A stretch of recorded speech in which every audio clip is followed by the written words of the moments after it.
Hey everybody, it's me, Kaylee McMahon. You already know me from the Apartment Queen, and today I have a very special guest. We're going to be talking a little bit about real estate versus the stock market. So how does the cash flow from both of those work? Kim, would you please introduce yourself? I won't do it justice.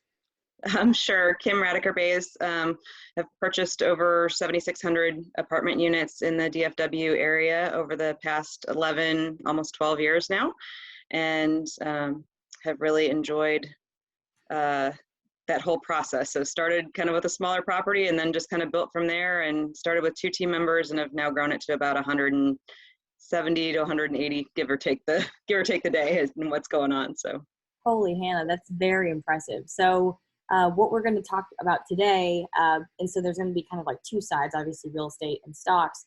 I'm not the expert when it comes to talking about the stock market. I was never involved in it before getting into real estate. So the most I understand is just kind of watching what the general patterns are and being aware of, okay, are we excited about healthcare this month? Or we, you know what I mean? Like kind of following the trends to see what's over historical trends lasted or done well for a long time, because it kind of sure. relates a little bit to multifamily. For example, you know, healthcare being something that's pretty steady. So we have tenants that are, you know, in the medical profession. That's great. You know, so that's the only way I understand it. Kim, would you tell our audience a little bit about your experience with the stock market and educate us a little bit? Sure. So I've certainly had some experience with the stock market for a long, long time. I guess probably more so in the past few years than really previous to my real estate career. Definitely had, you know, money in 401ks and that sort of thing prior to starting in real estate, but kind of liquidated that in order to start the real estate program that I followed. So that I've kind of gotten into and built the company that I've built. So a lot of the prior stock market stuff went into that. So for a couple of years, I didn't really have much of anything in the stock market. And then now that we're a little bit further along into the business growing, the biggest thing is that as key principles on the apartment notes, you have to have a good amount of liquidity in addition to net worth in order to qualify for the loans on the multifamily properties. So one of the hardest things to find is not really the people that can sign on the loans with you that have net worth, but more so the people that actually are willing to maintain liquidity, because a lot of the people that want to invest want to invest a lot of their net worth in various real estate transactions, which are all rather illiquid.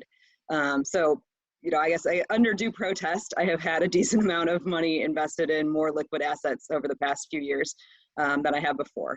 And you know, it was a difficult transition, kind of starting with that, kind of when we got the first larger distribution from a sale, and starting to put some of that into the stock market. And I'm like, oh my gosh, I worked really, really hard for this. I don't want to just lose it.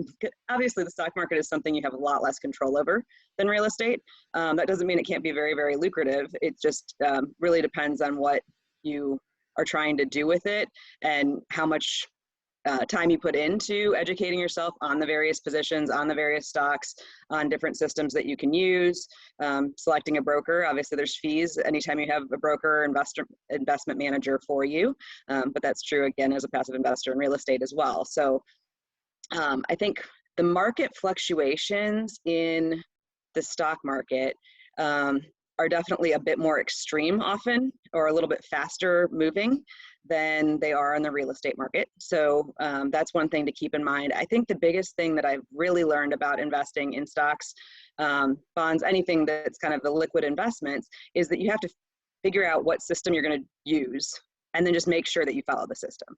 The number one way to lose money in the stock market is to buy something and then, you know, panic when it's down a little bit and sell it, and then you end up buying back when it's higher. So you really have to have a steady hand, figure out a system that you're going to use, either turn it over to somebody else, which is never something that I've been hugely comfortable with, but I do have some great experts and fund advisors that have done a great job for me now.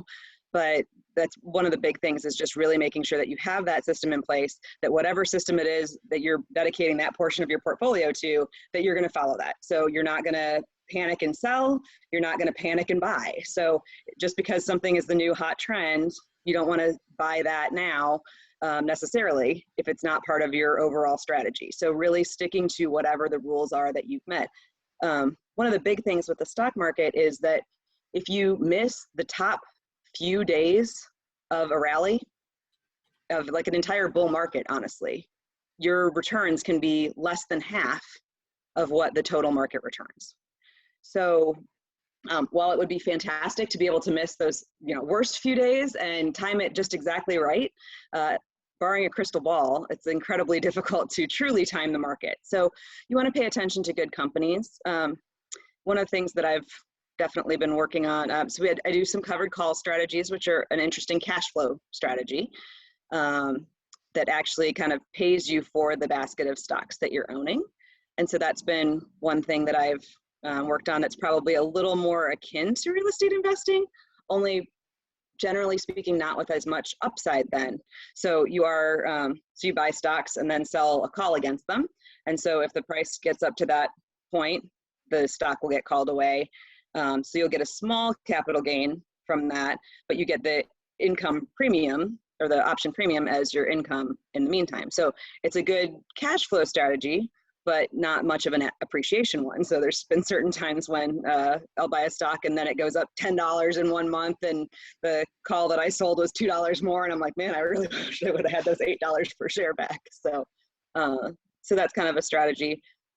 There's also different growth perspectives and different things. So some of the strategies that I've learned about have been very much looking into the actual health of the company itself and kind of what, based on the free cash flow that it provides, but also there's been certain times certain investors have managed to find, or certain advisors have managed to find stocks where the cash on the balance sheet, actual cash in the bank on this company, is actually less than the market capitalization at that point in time. So really, whether the company is doing well or not, they have enough cash to make it worth more than that anyway. So that's an interesting piece unto itself. But all that being said, you have no control over the stock market, which is why I don't like it quite as much. And you don't, even the people that you trust and that do an awful lot of fantastic research and amazing systems and different things, they don't have any control over the stock market either. So that's why, given the choice, I'd probably just have more and more invested in real estate projects. Obviously, the real estate projects that I do are things that I can kind of control, which is, as a bit of a control freak, is probably a good fit for me. But also for the passive investors, they know me and they're able to hand over the controls of that investment to me and know that, even while they're not losing sleep over it at night, that I will if necessary. So not too often, hopefully, but I will when necessary. So, both the stock market and the real estate market are relatively forgiving over time. But again, when you're timing the stock market, hitting those few bad days and missing out on the few up days can really make a huge, huge difference in your overall return. Whereas real estate can be a very forgiving investment. It's over time, just based on inflation primarily, but also other market factors. Oftentimes the prices will go up over time. So really time will cure most things as long as you're really careful with certain pieces of your real estate investment. So a really important piece of that is making sure, first of all, that you buy right to whatever extent you can, but the financing is absolutely key.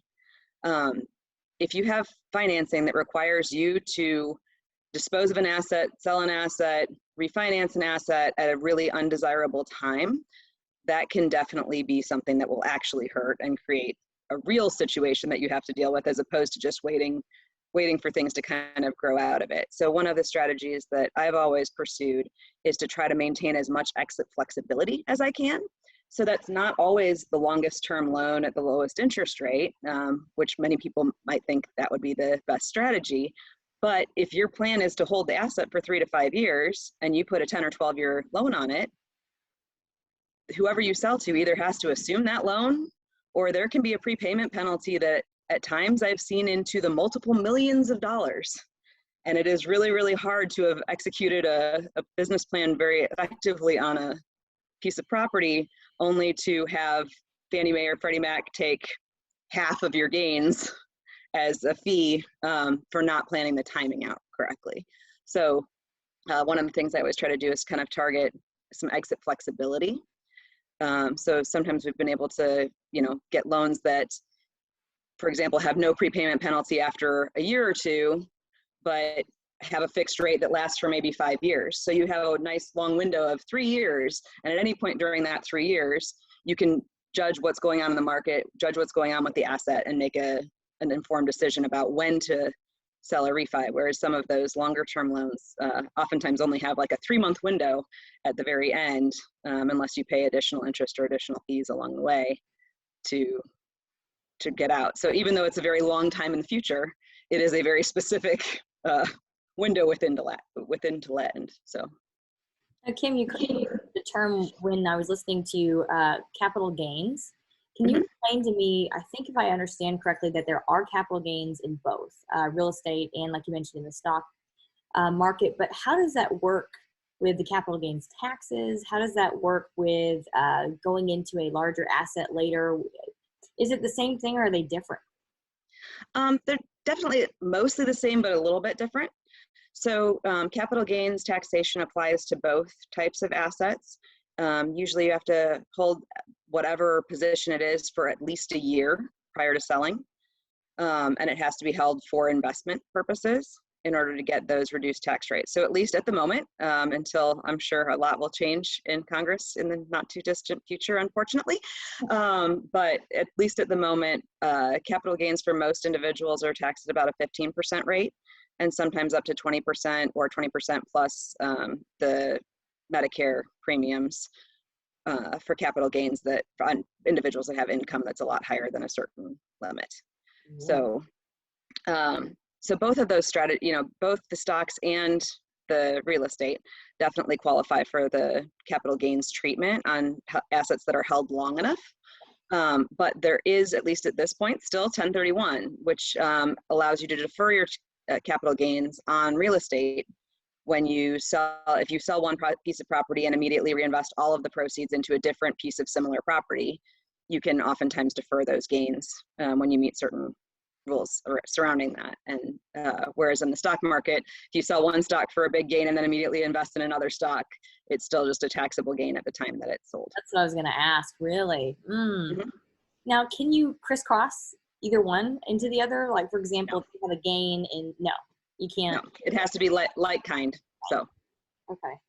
Even if it's not that I'm a tax professional, but it has to be like kind. So. Okay, got it. Yeah, man. I'm curious that, when or if the exchange rules change in either or both industries, how that's going to affect, people going from one to the other. Like right now, a lot of people are moving towards real estate, because of their liquidity that they have, that they've been kind of saving up for a couple of other reasons. But, I'm just kind of curious to see what would force, people to go one way or the other. What do you think? I mean, it really just depends on your expectations for kind of what's going to happen. I think at least personal expectations is that there's going to be a decent bit of inflation going forward. At some point, the money printing has to catch up to us on some level. And so I think there's going to be a piece of that plays. Now, real estate is a great inflation hedge, but even the stock market itself, as long as the inflation doesn't crumble the economy as a whole and expectations of future corporate earnings, might be just as good a place as well. I mean, so sometimes, it is just things do go up when inflation exists. One of the nice things about multifamily real estate, which is what I specialize in, is that the leases are generally a year or less. So sort of in the 6 to 15 months is probably the majority of the leases in multifamily. So that does allow you to readjust rents annually or even potentially more frequently whenever the lease is up, to accommodate for market changes that could be driven by inflation.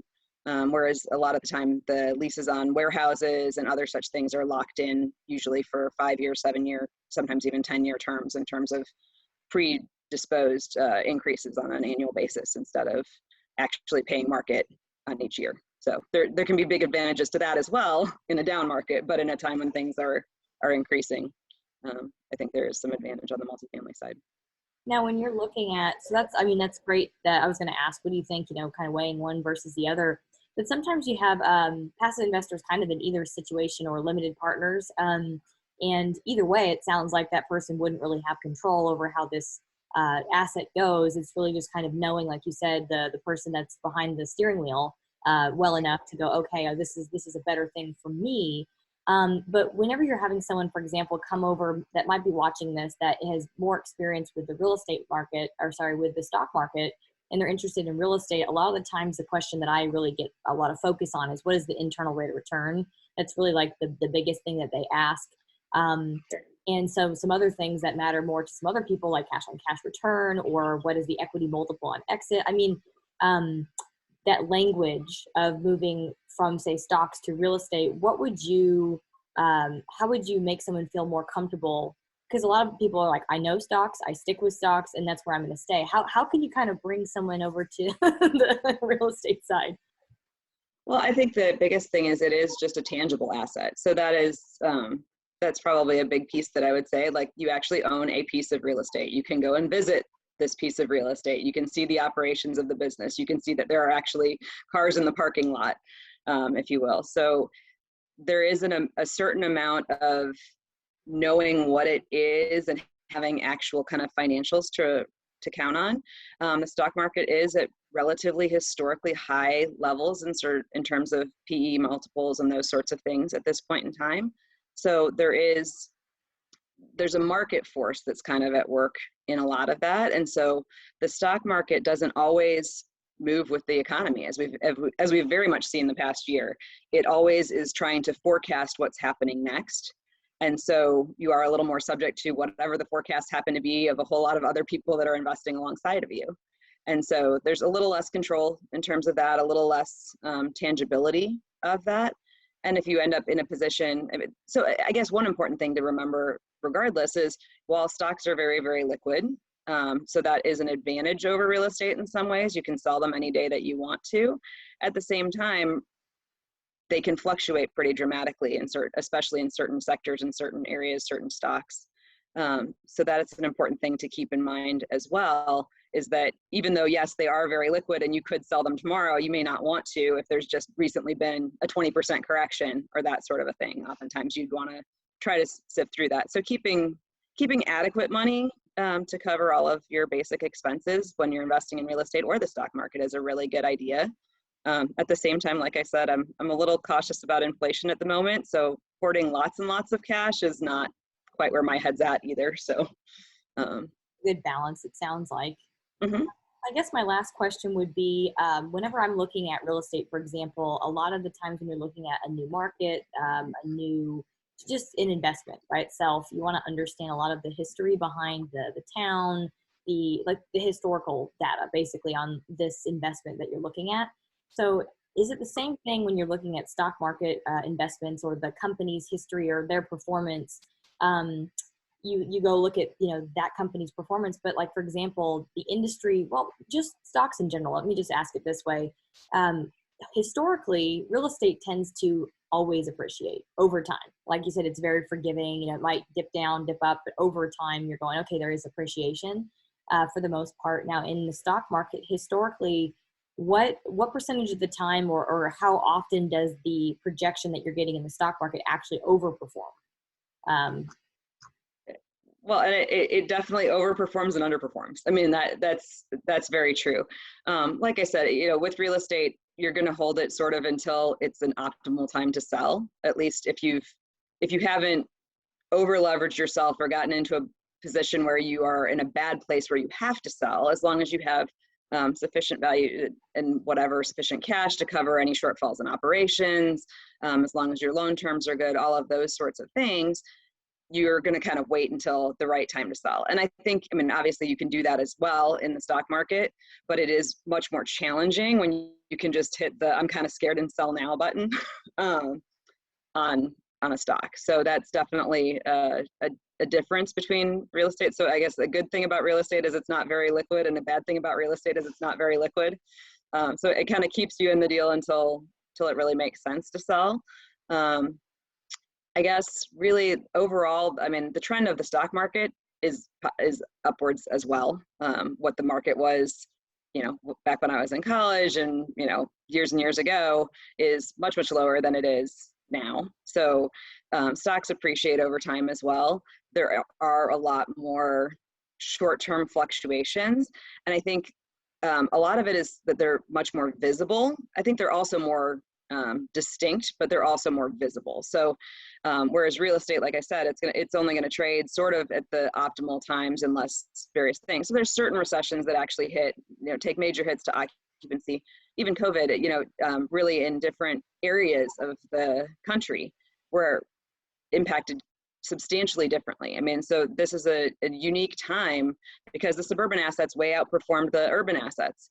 The Texas and Midwest, middle states and more rural areas dramatically outperformed. I mean, San Francisco saw a 30% rent drop along with 30% vacancy.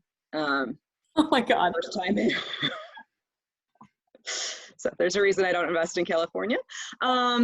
Texas just feels a lot safer to me. So, I guess in real estate, it really is more about following the macro trends, but also understanding that just like, San Francisco had been a fantastic market for many, many years, even though it's got a lot of things about that market that scare me in terms of political controls and other things.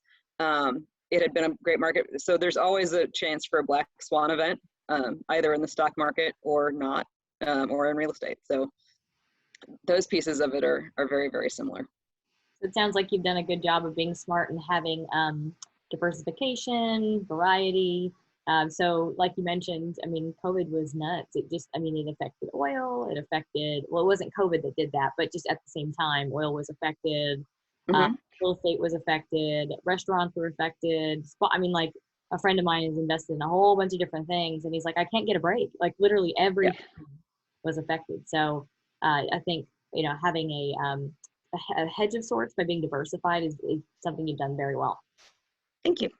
Well, Kim, so if any of our listeners are curious about getting in touch with you, investing with you, finding out more about what you offer, how can they get a hold of you? Sure. The company that I run is Exponential Property Group. And so you can email for more information at invest@exppg.com. Or go to the website at www.exppg.com. Feel free to look me up. Again, Kim Radiker Bays. So I'm on LinkedIn. And so feel free to look me up there and send any messages there that you'd like to as well. Perfect. Thank you so much for spending time to educate our listeners and viewers. Again, we'll see everybody on here next week. #1 Leading Ladies and on our She Best app. Thank you so much. Sure. So when it comes to property management in multifamily real estate, what would you say is your #1 challenge? Oh goodness, #1 challenge. Thus far this year has been the fires. It seems that 2021 is bringing a rash of fires, and then of course the Texas ice storm. Those have been the big 2 challenges so far in property management this year. And it's just in terms of managing the residents, managing and trying to take care of people as best you can while understanding that there's a finite number of resources. There's only so many plumbers, even though there's lots and lots of them in Dallas-Fort Worth, when 70% of the multifamily properties across the entire Metroplex have plumbing breaks. There is definitely a shortage of plumbers to go around. So that was one of the times that I think kind of the things that we've built up in the past really came around to help us a lot. Property management is relatively notorious for being slow to pay their vendors. And so based on kind of my finance and accounting background and kind of where I came from and just trying to do the right thing with it. Since the very, very beginning, we pay our vendors basically right away. So, I mean, most of the time, unless there's something, specific going on, generally speaking, if we have an invoice by Monday, it probably gets cut that Thursday. And if not that Thursday, then definitely by the Thursday after most of the time. Obviously sometimes there's bigger projects or waiting on draws or different things, but I think that really was a huge benefit to us because we were able to get plumbers out to our sites, which was pretty amazing. We actually had some of them sleeping in our models at various properties because we were afraid that if they left and went home, they wouldn't be able to get back the next morning. So that, kind of building those relationships, making sure that we always took care of our vendors really helped a lot in terms of when crisis occurs. You have then people that are very willing to help you, especially when everybody is kind of competing for the same thing. So I have a feeling that we got much faster service from some of those vendors that we've used for a long time and always paid very, very timely than some of the groups that have maybe third-party management that has a tendency to pay, at least cut the check on day 29 of a 30-day due bill, or that might come back and say, oh, wait, we're going to pay all this once the insurance claim comes in. And so I think that was one of the things that Obviously the storm was just huge. My staff did such an amazing job. I mean, I just couldn't ask for a better staff. Every single person stepped up. Obviously residents were really upset. I mean, this was happening in people's homes, whatever. It wasn't just multifamily, it was single family, it was everything, pools getting destroyed and freezing up, pipes breaking, lack of power and for days, and certainly we would have some residents that call and scream and yell at our staff and, why won't you turn my water on? Well, we would, but it's going to flood your apartment, so it's probably not a good idea right now. I want my power back on. Yes, we'd really like the power back on too. Completely understand. It's really frustrating. We're doing everything that we can to try to get it done. So really those have been a big challenge. So I guess really the challenge to property management as kind of the core is just that the unexpected will happen. There's a lot of stuff that just happens in life. I mean, some of the stories of our time managing properties, you can't make some of it up. I mean, there was one property that we purchased that at one point after we'd owned it for a few months, we noticed a decent bit of traffic coming in and out of a unit. And so we were concerned about it and went and looked into it and, checked kind of with the neighbors with what was going on. And she was actually running a restaurant out of her 2-bedroom apartment. She lived in one bedroom, and the other bedroom, the dining area, living area was full, had tables, and she was cooking in her kitchen, serving liquor without a liquor license. So anyway, I was I heard the food was really good though, so I was a little tempted to see if I could do some sort of a venture capital deal on the side to move her down the street into an actual commercial location. So never actually did that, but there's just lots and lots of stuff that you don't ever expect. I mean, there's a lot of things that are just beyond your control. So I think really the big thing is that I am so blessed to have an awesome team surrounding me. So I am not the person that gets called first when something is on fire, something freezes, when there's an emergency, when there's, various issues that come up and everything. If there's a security issue or anything else, I have an absolutely outstanding team that treat all of these properties like they are their own. And so I think that's really the big difference in terms of managing ourselves. Now, I will tell you, it's not for the faint of heart because somebody has to take those calls in the middle of the night. And if you don't have that right somebody to take those calls in the middle of the night, you're going to take those calls in the middle of the night. And that can be a real challenge. Definitely when you start out small, I was completely front lines on most things. The first property that we owned was only 77 units. So we had one manager, but small property manager and a maintenance guy, and they were both fantastic. But, for a manager of a property that size, bookkeeping and things was not her top skill. So, I was doing all the books in the back, she was collecting all the rent, doing all the evictions, that sort of leasing, but I was doing a lot of the back end book work, making sure everything was taken care of, picking things for renovation projects and, hiring crews and writing paychecks every week and all of those sorts of things. And so, a lot of that changes as you grow. You can grow kind of through those things, but it's also very, very important. I'm really thankful that I started in managing our own properties from the very beginning, because there isn't a piece of this that I haven't done, at least sometimes, just because I had to. So it makes me feel better in terms of the stability of the business to know that it's not, oh, I have no idea what's going on with the bookkeeping. Oh, I have no idea how to lease if I had to. Oh, I'm not sure what some of these rules and regulations are. All of those kind of things, how to fix things, how to, go through all stuff, because as fantastic as staff can be, and our staff is just outstanding, and we try to really treat them like family, and they treat us like family and really take care of the assets that we have. But, any one person can be disrupted, either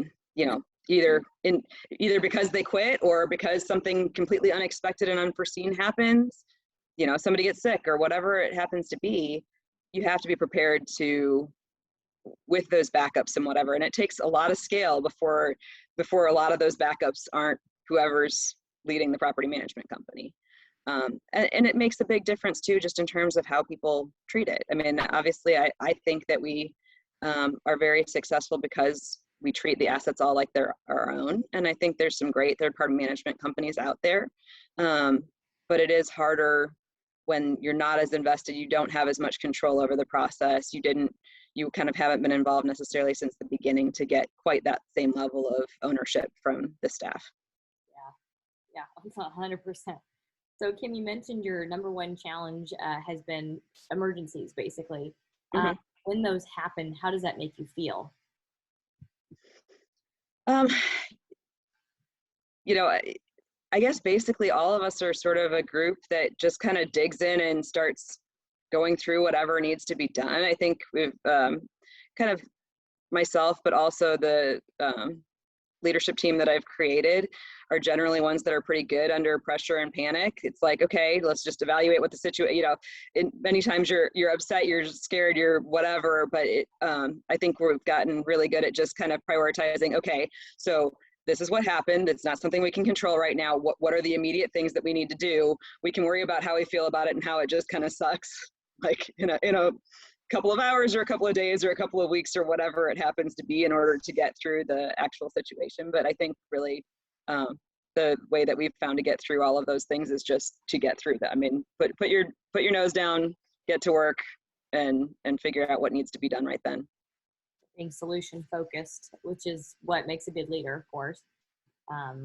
That's good. But of course, everyone feels those feelings of, you know, being scared and not knowing exactly what to do. But for example, if you could fix, so like the challenge with lack of plumbers or challenge being fires, and I'm sure there's you know, insurance companies you got to deal with to try to deal with negotiating a settlement or sometimes lawsuit. I mean, that's kind of a stressful group of things to have to deal with that has not nothing to do with the property, you know, but kind of it's outside of the normal operations, you know. If you could fix all of that extra stuff, how do you think you would feel?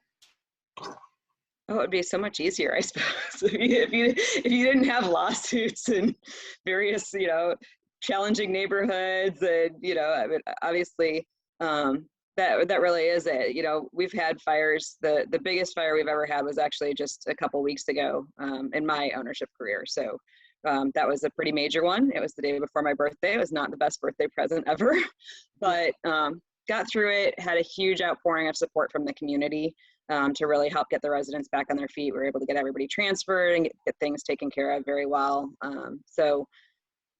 You know, lots of blessings that come from even really challenging times. But yes, if you don't have to deal with fire, flood, and blood, things would be quite a bit simpler on the property management front.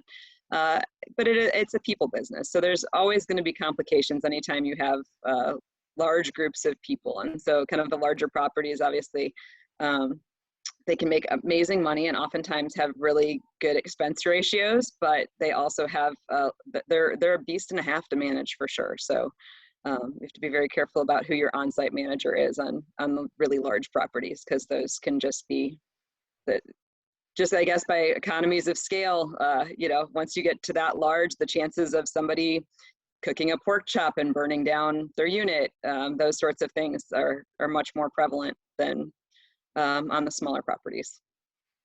So Kim, when it comes to fire, flood, and blood, I like that. What have you done to streamline or try to make those processes that come afterwards less stressful and more efficient? I think a lot of that does come back to, I mean, we've got an outstanding team, but then also just vendor relationships.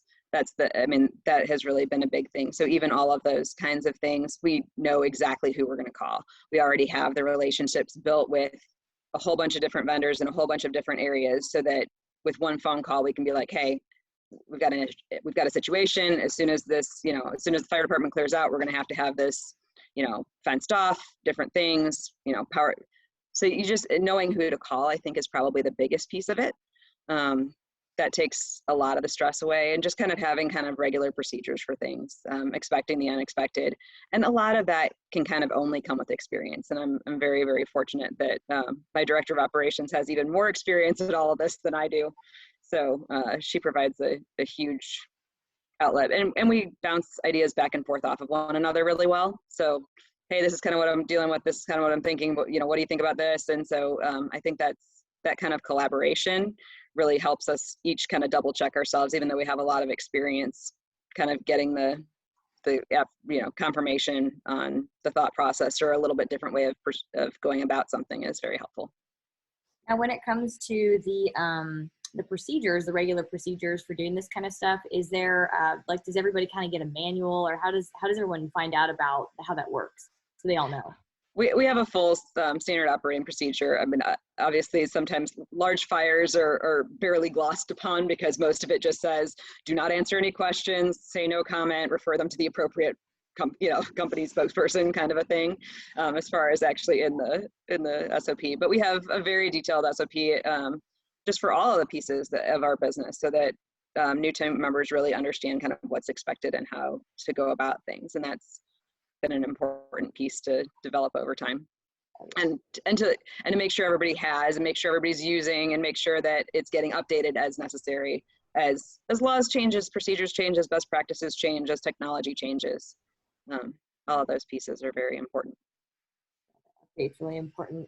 Okay, last question. So if we had like that fire, flood, and blood, if there were no limitations and you had the ideal solution that maybe doesn't exist yet, what would that look like? Ideal solution for fire, flood. Okay, well, I don't know that there is an ideal solution for them to not happen. I would like a magic wand. What would the wand do? Put it all back together again instantaneously. So probably not very realistic. Perhaps a crystal ball to know exactly when it was going to happen, so it can be uber prepared, so that the first guy that takes a nap while they're cooking, you can get some sort of a magical alert and make sure the fire department's on standby, or call his phone and wake him up or something like that. Go have a neighbor knock on the door. Anyway, I don't think that those pieces are probably terribly realistic, but I think really just keeping calm and keep being as prepared as you can be, making sure that you have the relationships and kind of know what to do in a crisis situation is really most of what you can do. You can try to prepare as best you can to try to avoid things, and we do all that we can, but there are definitely things that just are beyond our control, be they acts of God or Mother Nature, or residents not always doing things that they should. There's definitely a lot of things that you can't quite control, and so you just have to roll with it as best you can. That's actually